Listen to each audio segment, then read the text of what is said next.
Como escucharon al tiempo de los anuncios, en esta tarde tenemos nuestra reunión anual de iglesia.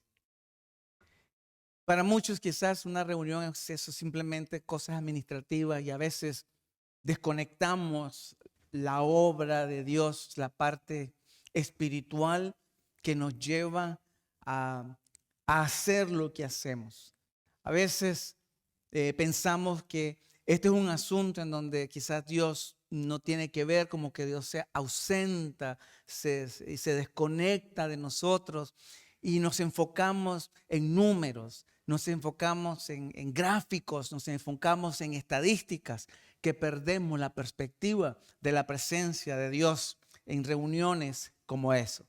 Pero yo no voy a hablar acerca de reuniones anuales porque no hay nada de eso en la Biblia que nos diga se reunirán anualmente la iglesia ni nada de eso. Pero el tema que en esta tarde me gustaría compartir con ustedes es sobre la guía que Dios provee en el camino.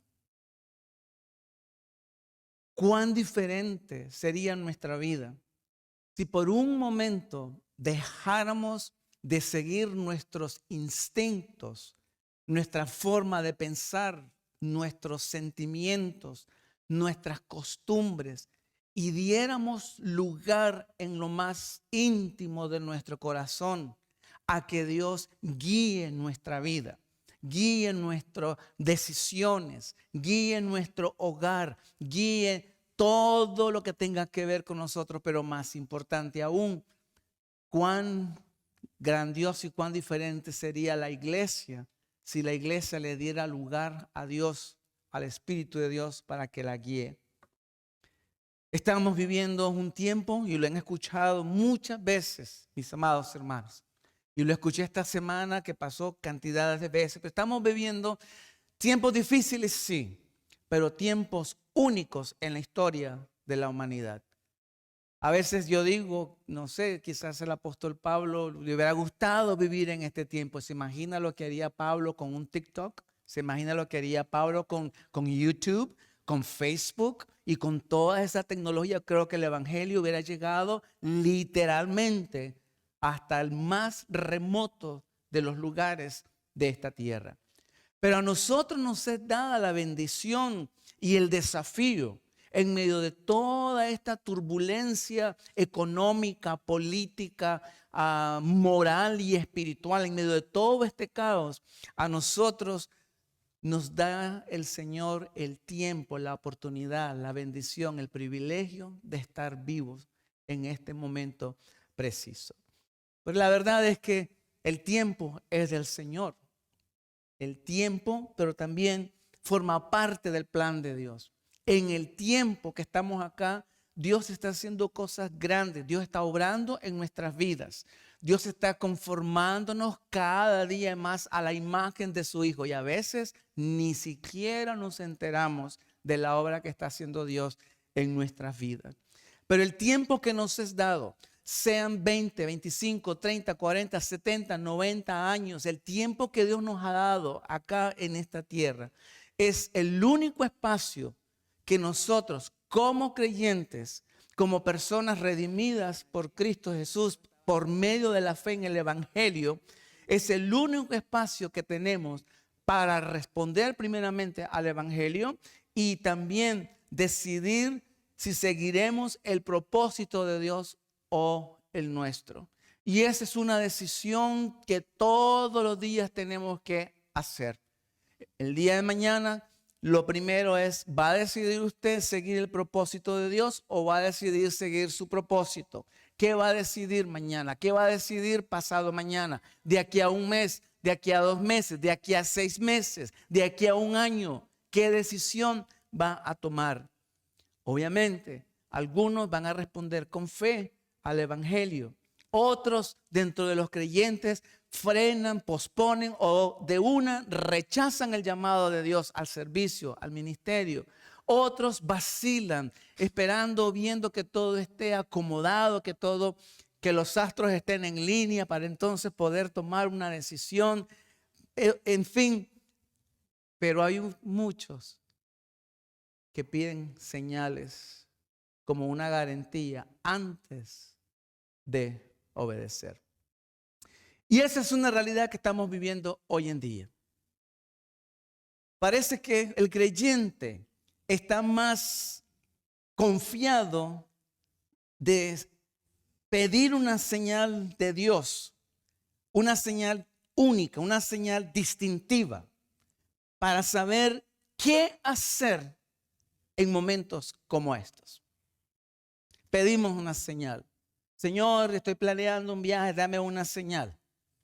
Señor, estoy planeando ir al templo, dame una señal. Llovió, esa es señal de que no voy. Señor, dame una señal para aquí, dame una señal para esto, etcétera, etcétera, etcétera. Pero para nosotros, los creyentes, surge una pregunta importante que no podemos pasar muy a la ligera. Si tenemos a Jesús en nuestro corazón, si tenemos la Escritura, la palabra inspirada de Dios, que es útil para enseñar, para redarguir, para instruir a toda persona en la justicia, a fin de que cada creyente esté enteramente preparado para toda buena obra. Y si tenemos al Espíritu Santo, no solamente de nuestro lado, sino en lo interior de nuestro ser, para guiarnos a toda la verdad, entonces, ¿por qué andamos buscando señales? ¿Por qué andamos buscando señales? Sin embargo, cuando nosotros leemos la Biblia, vamos a encontrarnos con no una cantidad, con hombres que pidieron una señal de parte de Dios. Y ahí es quizás donde nosotros tomamos la idea. Encontramos a un Gedeón que saca un paño y comienza entonces, Señor, si este día tal cosa pasa, entonces voy a saber si este día no pasa. Y nosotros muchas veces sacamos la toalla allá afuera y con este clima usted no sabe qué es lo que va a pasar. ¿Sí? Pero muchos pidieron una señal, como una confirmación, como algo que les dijera que este es el camino que debe tomar para no equivocarse. Entre ellos tenemos a Moisés. Tenemos a Moisés. En Éxodo capítulo 33, por cierto, que es el texto que vamos a leer en un momento. Después que en el capítulo 32 se narra el pecado de la idolatría del pueblo, cuando pusieron o sacaron un becerro y comenzaron entonces a darle a ese becerro de oro todo el crédito por haber salido de Egipto, diciendo, estos son tus dioses que te sacaron de la tierra de Egipto. Y ofrecieron sacrificios, y no solamente eso, sino que Aarón, no el niño, Aarón, el sacerdote, influenciado por la presión de todos los demás, cede a un pecado tan grave como ese, la idolatría. Pero después de todo eso, Moisés baja y sucede lo que sucede. Ahí rompe las tablas y hace un llamado: el que es por el Señor, véngase de mi lado. Y el que no fue de parte del Señor, dice: ahora vaya, saca la espada y deshágase de todo el mundo para erradicar la maldad de en medio del pueblo. Después de todo eso, el pueblo Israel permaneció precisamente al pie del monte Sinaí, lleno de temor y con una profunda preocupación cuando escucharon de parte de Dios decir que Él no iba a ir con ellos, sino que Él iba a enviar un ángel para que los acompañara. Cuando el pueblo escucha esa noticia, obviamente se confundió, obviamente no sabían qué hacer, pero esta noticia también estremeció. Yo creo que también sacudió en alguna manera, podríamos decir, la fe de Moisés y lo llevó a buscar la dirección de parte de Dios para saber cuál era el siguiente paso, qué es lo que Dios estaba en mente preparando, cuál era el plan de Dios. Leamos el texto por partes para irlo estudiando y aprendiendo. Empecemos con los versículos del 1 al 10. La versión que estoy leyendo es la Reina Valera contemporánea, por si acaso ustedes no la tienen o no coincide con la que ustedes tienen. Dice ahí, el Señor le dijo a Moisés, anda, vete ya de aquí con el pueblo que sacaste de Egipto y llévalos a la tierra que prometí darles a Abraham, Isaac y Jacob, cuando dije, se la daré a tu descendencia. Yo enviaré un ángel para que vaya delante de ti y expulsaré a los cananeos y a los amorreos, a los hititas, a los fereceos y a los givitas y a los jebuseos. Esa tierra fluye leche y miel, pero yo no iré contigo, porque eres un pueblo de dura cerviz y bien podría yo consumirte en el camino. Cuando el pueblo se enteró de esta mala noticia, se vistieron de luto y ninguno se puso sus joyas. Y es que el Señor le había dicho a Moisés, diles a los hijos de Israel, ustedes son un pueblo de dura cerviz. Si acaso yo los acompañara, en cualquier momento podría acabar con ustedes. Así que quítense ahora sus joyas para que yo sepa lo que tengo que hacer. Y así, desde que partieron del monte Horeb, los hijos de Israel se despojaron de sus joyas. Moisés tomó el tabernáculo y lo plantó lejos fuera del campamento y lo llamó tabernáculo de reunión. Todo el que buscaba al Señor iba hasta el tabernáculo de reunión, el cual estaba fuera del campamento. Cada vez que Moisés iba al tabernáculo, todo el pueblo se levantaba y se quedaba de pie a la entrada de su tienda y seguían a Moisés con la mirada hasta que él entraba en el tabernáculo. Al entrar Moisés en el tabernáculo, la columna de nube descendía y se quedaba a la entrada del tabernáculo, y entonces el Señor hablaba con Moisés. Y cuando todo el pueblo veía la columna de nube a la entrada del tabernáculo, se levantaba cada uno e iba a la entrada de su tienda para adorar. Señor, bendiga su palabra. Lo que tenemos, como les decía, este capítulo abre con un tiempo de espera. Todo se paró en el momento que el pueblo decidió nuevamente tomar las riendas del asunto, tomar la rienda de la jornada, hacer a un lado a Dios y proclamar otros dioses como que ellos habían sido los dioses que los habían sacado de la tierra de Egipto. Cuán diferente hubiesen sido las cosas si hubieran esperado los 40 días y hubieran permanecido fieles al Señor. Pero ahí están en un tiempo de espera. Y sabe, no había pasado mucho tiempo desde que el pueblo había salido de Egipto. Algunos ubican este relato aproximadamente entre 3 meses y medio a 4 meses. Fíjense, no hace mucho tiempo ellos han visto el mar dividirse. No hace mucho tiempo ellos han visto todo lo que Dios hizo allá en Egipto. No hace mucho tiempo ellos estaban comiendo el maná. No hacía mucho tiempo, todo estaba fresco. No para decir se olvidaron, se descuidaron, cometieron un error. Todo estaba fresco en sus mentes. Pero tan solo 4 meses, podríamos así decirlo, de haber salido, el futuro del pueblo empezó a colgar de un hilo. Empezó a colgar de un hilo. Si Moisés no hubiera intercedido en el capítulo 32, cuando Dios le dice, mira, el pueblo que sacaste se corrompió. Hágase a un lado, déjeme, voy a acabar con ellos y vamos a hacer otra vez todo nuevo. Si Moisés no intercede en ese momento, apelando al honor de la gloria de Dios, todo hubiera terminado ahí.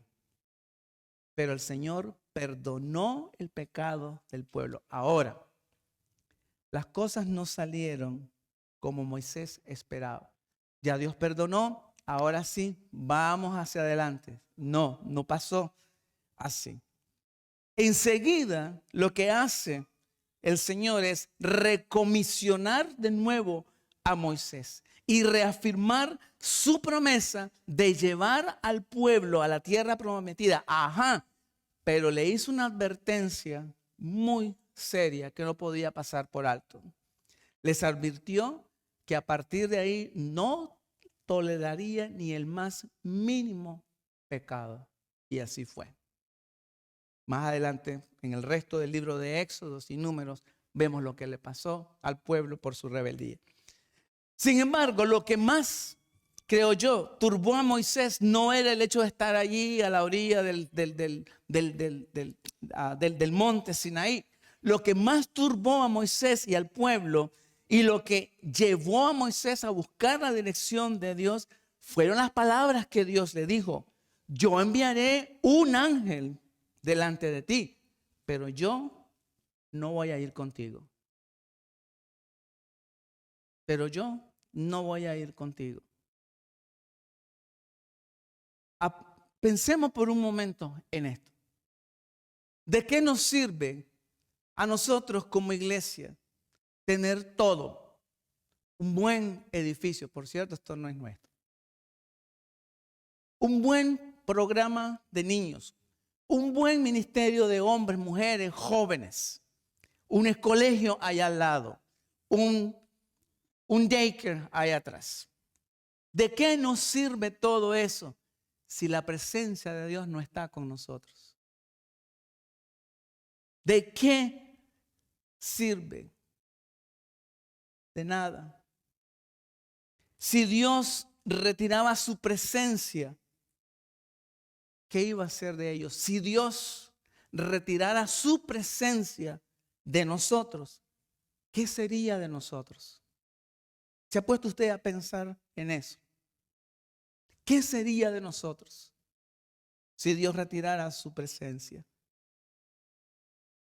El verdadero problema de Israel nunca fue el desierto, sino avanzar sin Dios.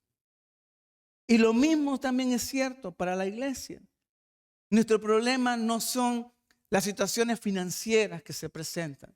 Nuestro problema no es si la membresía crece o no crece, si hacemos esto, si hacemos lo otro. Nuestro problema en realidad es que no podemos avanzar sin Dios. No podemos avanzar sin Dios. Ahora, cuando Dios le dice aquí a Moisés que su presencia, cuando él le dice, yo no iré contigo, eso no significa que Dios está diciendo, allá ustedes, vean cómo se la resuelven. Conmigo de aquí en adelante no cuenten para nada. No significa que Dios está abandonándolos completamente. Lo que sí significa es que a partir de ese momento, la presencia de Dios no iba a estar con ellos de la misma manera que estuvo desde el momento que sacó al pueblo de Egipto. Es decir, de una manera más íntima, de una manera más cercana. De hecho, note usted lo que hace Moisés en el versículo 7. Dice que Moisés tomó el tabernáculo y lo plantó lejos, fuera del campamento. Una señal visible de que Dios está tomando distancia de un pueblo que no entiende, que no quiere entender a pesar de todo lo que ha visto 3-4 meses atrás. Esa es una imagen vívida de lo que el Señor le está diciendo. No los voy a dejar, pero no cuenten conmigo con esa presencia tan cercana. Y eso pasa muchas veces cuando en nuestra vida pecamos. No es que Dios quita la comunión que tenemos con Él, sino que toma distancia de nuestra relación hasta no ser que procedamos al arrepentimiento, hasta no ser que vengamos con un corazón humilde y reconozcamos nuestra falta delante del Señor. Y eso es lo que el pueblo no hizo, sino más bien que cedió a sus propios deseos. El punto es este. Moisés en este punto enfrenta la posibilidad más aterradora que cualquier líder de iglesia, misionero, haya enfrentado: avanzar sin la presencia de Dios. Los días pasaban y Moisés no entendía cómo Dios iba a seguir guiando al pueblo, habiéndole dicho que no iba a ir con ellos. Pero como dijimos al principio, cuando empezamos esta reflexión, el tiempo forma parte del propósito de Dios para nuestras vidas. Y lo que muchas veces, cuando no tenemos una dirección clara de parte de Dios, en vez de apresurarnos y tomar una decisión impulsiva, basada en los sentimientos, basada en lo que yo creo, en lo que yo asumo, en vez de eso, debemos más bien quedarnos donde estamos y esperar a que sea Dios quien nos diga, es hora de moverse. Y en la dirección que te vas a mover es esta, no es esa que estás pensando. A veces es mejor quedarse donde Dios lo tiene por un momento. Pero ese tiempo de espera y los tiempos de espera, no es que Dios está perdiendo el tiempo o nosotros estamos perdiendo el tiempo porque no estamos haciendo. Porque seamos sinceros, a nosotros nos gusta andar haciendo cosas. Y si no hacemos, algo anda mal en nuestra vida. No estamos bien con el Señor. Pero el tiempo de espera, cuando no estamos haciendo absolutamente nada, excepto lo que Dios nos ha indicado hasta ese momento, sirve como sirvió en ese entonces para que el pueblo aprendiera a temer y a esperar en la misericordia de Dios. Fíjese muy bien, yendo un poco más atrás en el capítulo 32, versículo 34 y en el 33:5 acá, Dios le ordena al pueblo, bájense todas las mochilas, ¿ok? Olvídense, no están yendo a ningún lugar. Quédense donde están mientras yo decido qué hago con ustedes. Tiempo de espera. Ese tiempo podemos aprender a temer al Señor. Podemos aprender a confiar en el Señor. Pero también en el caso de Moisés, ese tiempo le dio la oportunidad para acercarse a Dios y buscar su dirección. Y eso es lo esencial. En lugar de nosotros ponernos a inventar y a pensar, ¿qué voy a hacer? ¿Qué voy a hacer? ¿Por qué no aprovechar ese tiempo de silencio? ¿Por qué no aprovechar ese tiempo de espera para acercarnos más al Señor y buscar sinceramente con todo nuestro corazón la voluntad de Dios hasta que Él nos dé la dirección correcta? Sigamos. Vamos a los versículos 11 hasta el versículo 13. Dice: y el Señor hablaba con Moisés cara a cara, como habla cualquiera con su compañero. Después Moisés volvía al campamento, pero el joven Josué, hijo de Nun, su servidor, nunca se apartaba del tabernáculo. Moisés le dijo entonces al Señor: mira, tú me has dicho, llévate de aquí a este pueblo, pero no me has dicho a quién vas a enviar conmigo. Lejos de eso, insistes, yo te conozco, sé quién eres y te has ganado mi favor. Ahora bien, si en verdad me he ganado tu favor, te ruego que me hagas saber qué planes tienes. Así sabré si en verdad me he ganado tu favor. Toma en cuenta que esta gente es tu pueblo.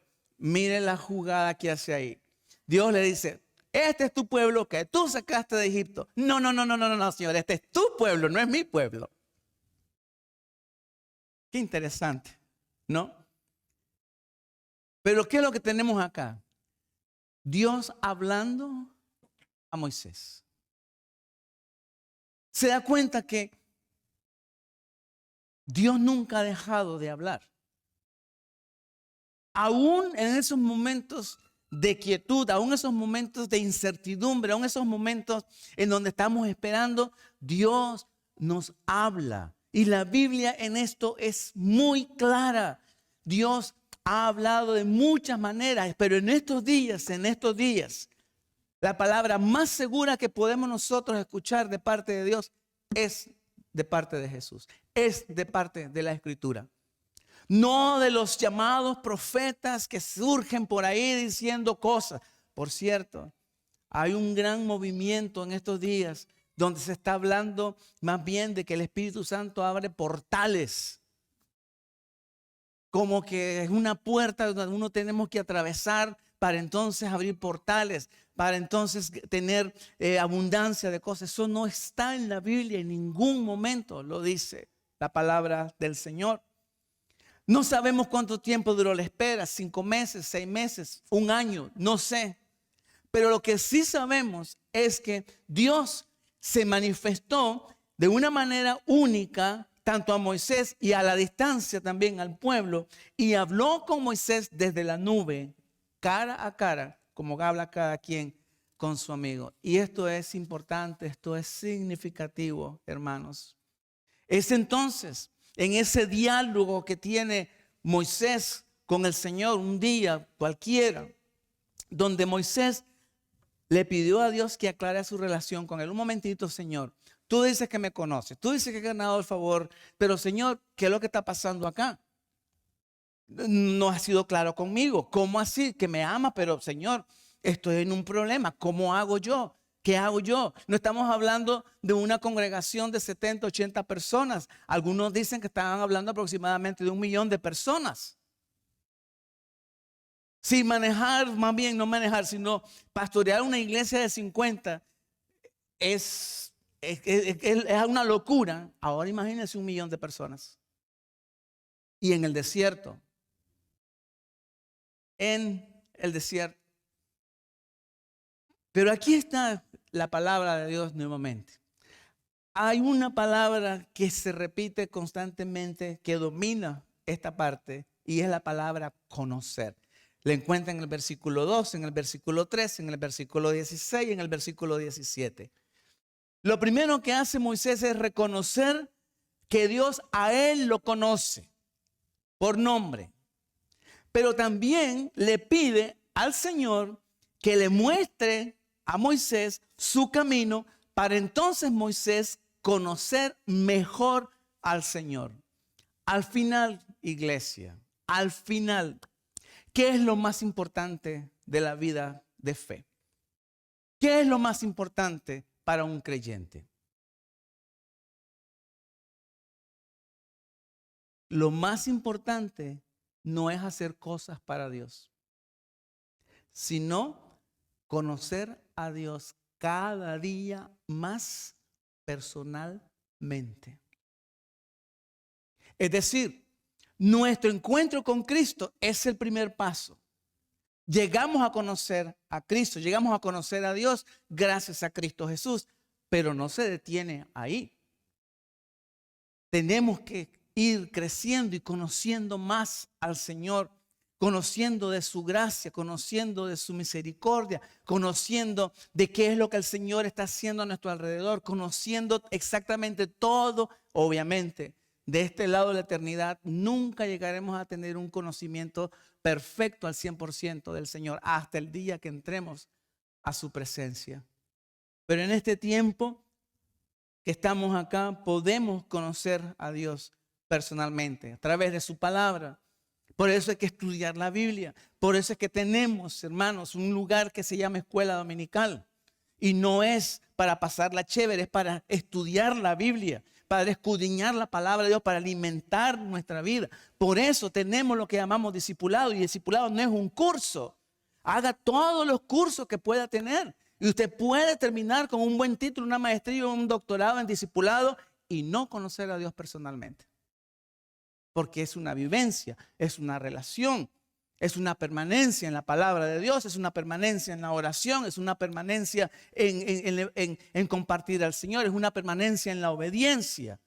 De eso se trata, conocer al Señor. Y es aquí donde Moisés pide una señal de parte de Dios, no porque sea un incrédulo, sino porque nada tiene sentido en ese momento. Nada parecía tener sentido.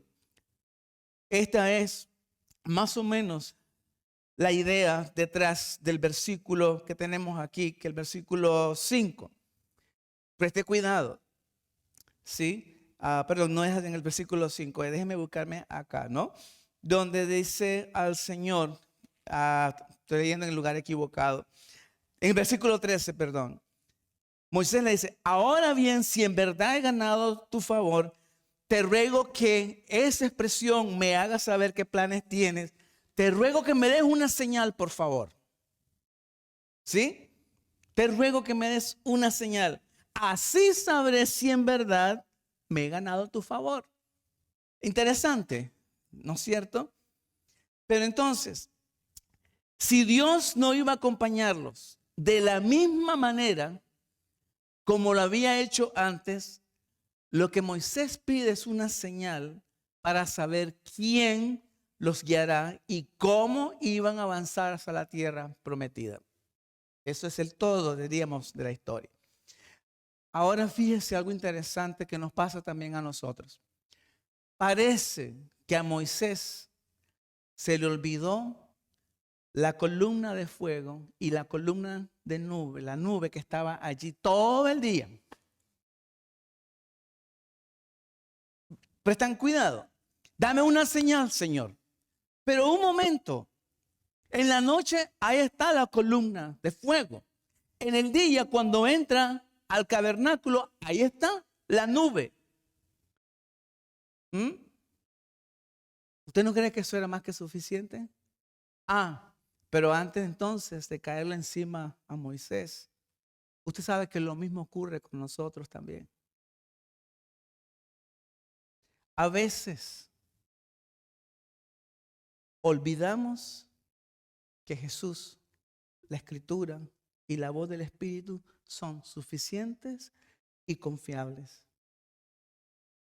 Y que no necesitamos ninguna señal para nosotros entender y hacer la voluntad de Dios. Pero creemos que la voluntad de Dios tiene que ver con algo místico, como que es algo fuera del otro mundo. Simplemente la voluntad de Dios es decirle al Señor sí y seguir la guía del Señor por donde Él nos lleve. Eso es todo. Ninguno de los que encontramos en la Biblia dejaron de entender.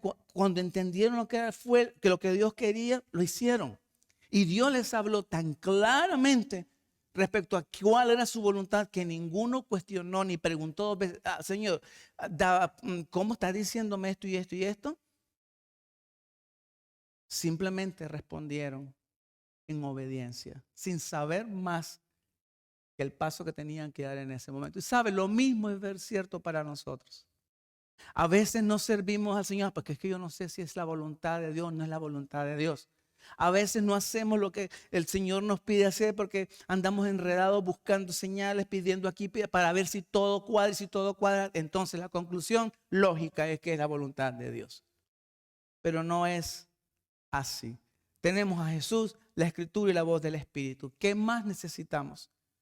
Si el Espíritu nos habla, si la Escritura nos habla, ¿qué más necesitamos para obedecer? Pero bueno, hay un tiempo de espera. Dios habla con Moisés. Vamos a la última parte, versículo 14 hasta el versículo 23.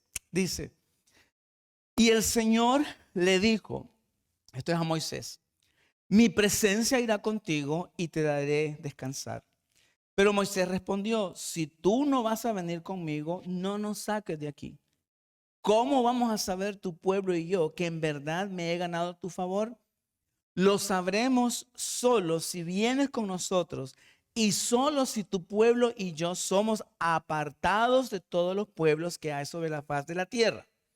El Señor le dijo a Moisés, tan cierto es que te has ganado a mi favor y que te conozco por nombre, que voy a hacer lo que me has pedido. Entonces Moisés dijo, te ruego que me muestres tu gloria. Y el Señor le respondió, voy a hacer que todo mi bien pase delante de ti y delante de ti voy a proclamar el nombre que es el Señor. Porque soy misericordioso con quien quiero ser misericordioso y soy clemente con quien quiero ser clemente. El Señor dijo también, mi rostro no podrás ver porque nadie puede ver mi rostro y seguir viviendo. Y añadió, mira, aquí en la roca junto a mí hay un lugar, quédate allí. Y cuando pase mi gloria, yo te pondré en una hendidura de la roca y te cubriré con mi mano mientras paso. Después de eso, apartaré mi mano y podrás ver mis espaldas, pero no mi rostro. ¿Qué es lo que vemos acá? Dios dándole a Moisés algo mucho mejor que una simple señal. en lugar de darle la señal que no especifica cuál era, Dios le ofreció a Moisés algo poderoso, sin igual. Su presencia, su descanso y su protección. Versículo 14, versículo 20 y versículo 21. Quizás no lo vemos, pero es el hecho que cuando el Señor pasa ya en el siguiente capítulo y pone la mano sobre Moisés, hay un sentido de cuidado y un sentido de protección. Porque él mismo dice, no me verá hombre y vivirá. Hay un sentido de protección ahí en ese acto del Señor. Ahora, ¿por qué la presencia del Señor, el descanso y la protección del Señor es tan importante para nuestro caminar de fe hoy en día? Primero, porque la presencia de Dios en nuestra vida es lo que nos distingue de este mundo. Esa es la verdad. Por eso Pablo decía, ya no vivo yo, sino que vive Cristo en mí. Y lo que vivo ahora en la carne, lo vivo en la fe del Hijo de Dios, que me amó y se entregó a sí mismo por mí. Por eso en Gálatas capítulo 5, versículos 16 en adelante, tenemos en una balanza el peso de lo que es vivir una vida sin Cristo, a lo que es vivir una vida con Cristo, a lo que es vivir una vida en la naturaleza pecaminosa, a lo que es vivir una vida en el Espíritu. Es la presencia de Dios, mis hermanos, iglesia, la que nos aparta del mal, la que nos santifica, la que nos pone a un lado y nos dedica al servicio de Dios. ¿Entendemos eso? Segundo, el descanso de Dios no es que nos va a dar unas vacaciones prolongadas por allá, en una isla paradisíaca, en una hamaca con una buena agua de coco, con una cosita, con una sombrilla, y vamos a descansar para relajarnos, desestresarnos y después entonces volver y tomar las riendas del servicio al Señor. No está hablando de eso. No está hablando tampoco de la jubilación. Vean, uno se jubila hasta el último día que deja de vivir. Ese día, oficialmente, usted está jubilado.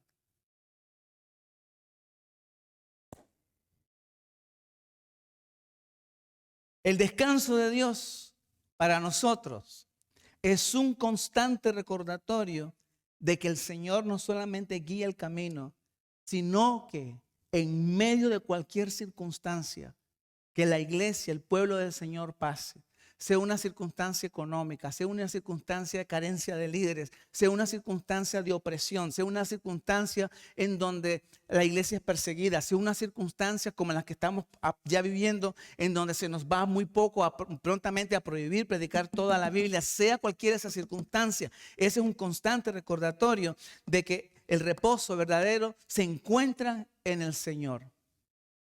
Esa es la verdad. Se encuentra en el Señor. Por último, junto con esa presencia y junto con ese descanso, Dios extiende también su mano para protegernos. Primera de Pedro, capítulo 1, versículo 5, dice que nosotros somos guardados por el poder de Dios mediante la fe en el Evangelio. ¿Cuántas veces ni usted ni yo nos hemos enterado? Dios nos ha librado de cosas terribles en la vida, en el camino. Un accidente en la carretera. Una persona que anda buscando a quién matar, a quién hacerle daño, a quién robar. ¿Cuántas veces nuestros niños no han salido de la calle a jugar, de la escuela a jugar, y Dios ha protegido a nuestros niños? ¿Cuántas veces el Señor no ha guardado nuestro matrimonio, no ha guardado nuestro hogar? ¿Cuántas veces el Señor no ha guardado nuestra iglesia? Y hasta el día de hoy lo sigue haciendo. La protección del Señor está con nosotros. Dios extiende su mano como un escudo, un amparo, un refugio. Pero eso mientras caminamos por la fe en una relación con Él.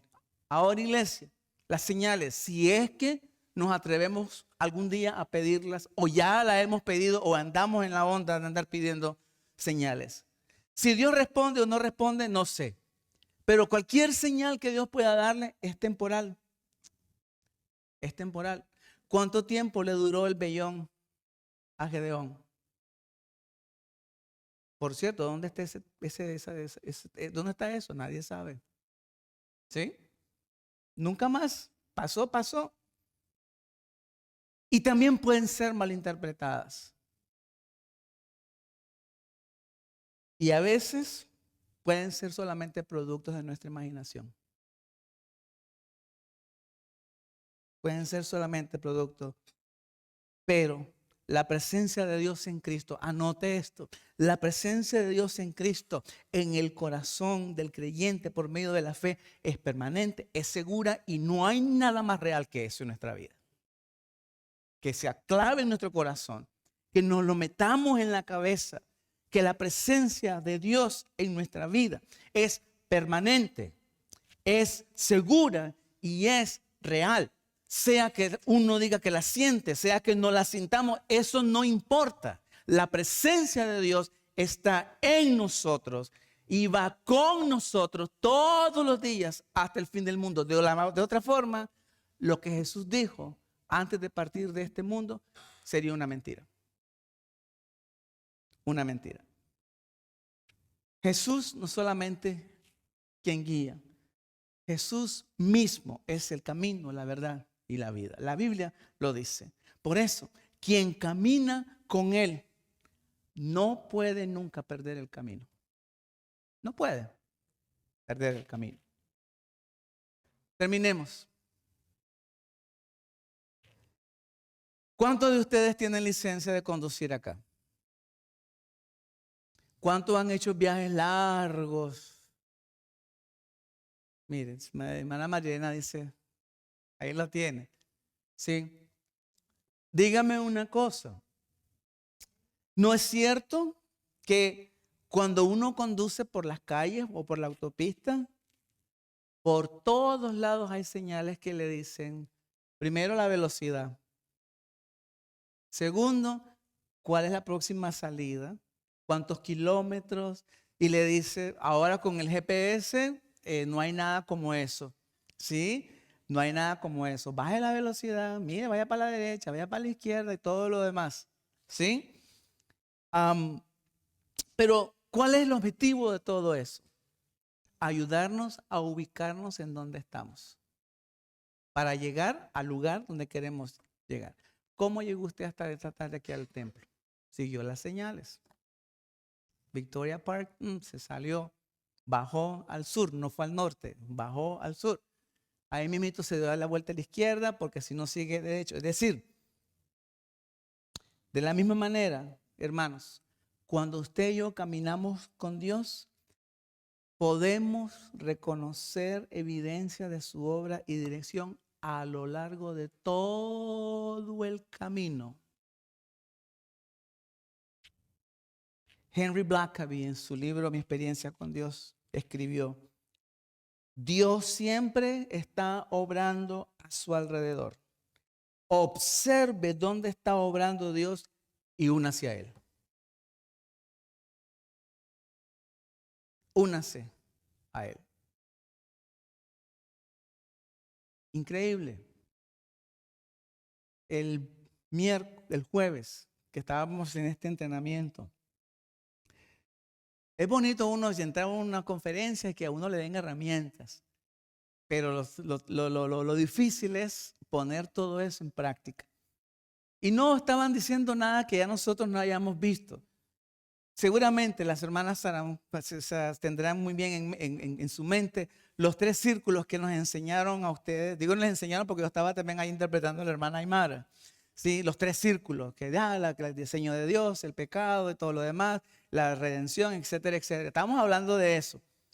Y el misionero que estaba entrenando, estaba haciendo la entrevista, decía, bueno, ahora para afuera. Y vamos a hacer esto, uno van acá a las casas, otros van por el otro lado. Y a mí me tocó en un equipo para ir nada más ni nada menos que a la plaza Square One, donde está la terminal de buses. ¿Sí? Pero llegamos ahí, me acompaña la Miriam, la hija del pastor Francisco Ordaz, y ella me dice, pastor, ¿y por dónde comenzamos? Empecemos por caminar. Y mientras caminamos, íbamos orando, Señor, danos, ay, Señor, Señor, por favor, Señor, Señor, ayúdanos, y todo lo demás. Y había algo que, como un imán, diríamos, no sé cómo explicarlo, que lo atrae uno como a ciertas personas, ¿sí? Y estuvimos hablando con varias.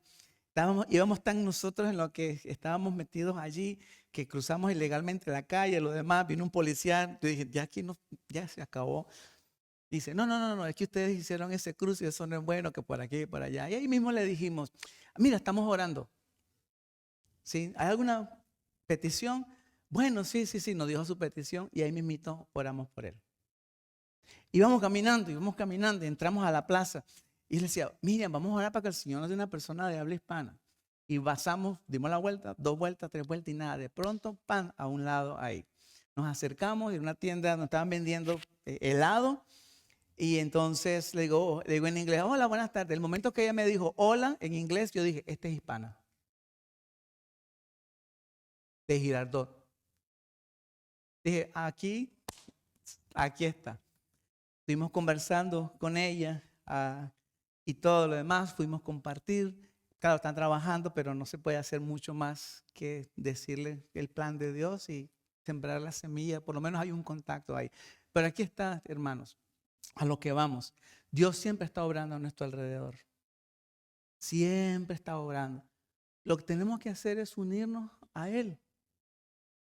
¿Sí? Y estamos pensando prontamente, un día vamos a echarnos una caminada por acá. Y dejemos que Dios nos guíe a las personas que están ahí. Pero pensamos que para evangelizar uno tiene que seguir, es el punto 1, el punto 2, el punto 3, el punto 4. Eso no es así. Felipe está en Samaria, el Espíritu le dice, váyase ahora al otro lado, allá, camino a un desierto, párese ahí, ahora ve ese carro, acérquese, súbase y hable, haga eso usted ahora, vaya, párese ahí, súbase un carro a ver si no le lleva a la policía. Pero hay mucha otra gente ahí. Observe y únase a lo que Dios está haciendo. Entonces, ¿cómo sabemos que Dios va con nosotros y nos guía? Aquí está para nosotros en esta tarde. Usted se lleve esto y lo ponga en práctica. En el pasaje nos muestra por lo menos 5 evidencias que no podemos nosotros negar que son de parte de Dios. La primera, la presencia y el reposo de Dios. Versículo 14. La Biblia nos dice que cuando llegamos a conocer a Jesús, el Espíritu Santo viene a morar en nosotros. Ese Espíritu es la garantía de esa realidad.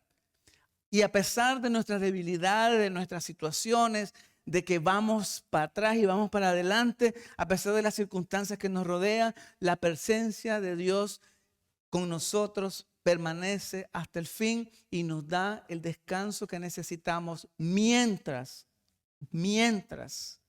avanzamos a la meta y hacemos la obra para la cual el Señor nos ha salvado y nos ha llamado. Mateo 28, 19 y 20. Segunda evidencia, el haber sido apartados. No significa que el Señor nos está pidiendo que vayamos a recluir, hagamos nuestra comunidad Betel y aquí nadie entra, aquí nadie sale. No estamos hablando de eso, sino que estamos hablando de que por el Evangelio Dios nos salvó. Por el Evangelio, no por nada bueno, por nada grandioso que hayamos hecho, por el puro Evangelio. Dios nos salvó y nos selló con el Espíritu de la promesa y nos apartó, dice Efesios 1:4, para que seamos santos y sin mancha delante de Él. Somos apartados. Estamos en el mundo, pero no pertenecemos y no somos de este mundo. Tercero, la gloria de Dios. Recién cantábamos que hemos visto la gloria de Dios. Y no estamos hablando de una aparición, de un espectro que se aparece por ahí, sino que en Jesús hemos visto la gloria de Dios en toda su plenitud, porque en Jesús hemos sido redimidos para la alabanza de la gloria de su gracia, dice Efesios 1:6. Así que todo lo que nosotros somos, todo lo que nosotros hacemos debe exaltar única y exclusivamente la gloria de Dios. no somos la estrella. Quien se cree la estrella termina exactamente así, estrellado. Cuarto, la bondad de Dios. La bondad de Dios es más que diríamos, un lema. Dios es bueno todo el tiempo. God is good all the time. All the time God is good. Y le damos vuelta a eso. Pero la bondad de Dios nos dice que Dios, mis hermanos, es la fuente de toda bendición. No hay que andar declarando, no hay que andar reclamando nada, no hay que andar haciendo ningún espectáculo, porque Dios es la fuente de toda bendición. Con Dios todo, sin Dios nada. Así de sencillo. Todo el bien que usted y yo recibimos, hermanos, la salud, la vida, el trabajo, el alimento, la cama, el abrigo, el techo, el auto, todo, absolutamente todo el bien que recibimos es de Dios. Lo dice Santiago 1:17. Todo don perfecto y toda buena dádiva desciende de lo alto del Padre de la luz, en el cual no hay sombra de variación. Ese es nuestro Dios. Por eso podemos confiar 100% en su protección. Quinto y último, la gracia de Dios.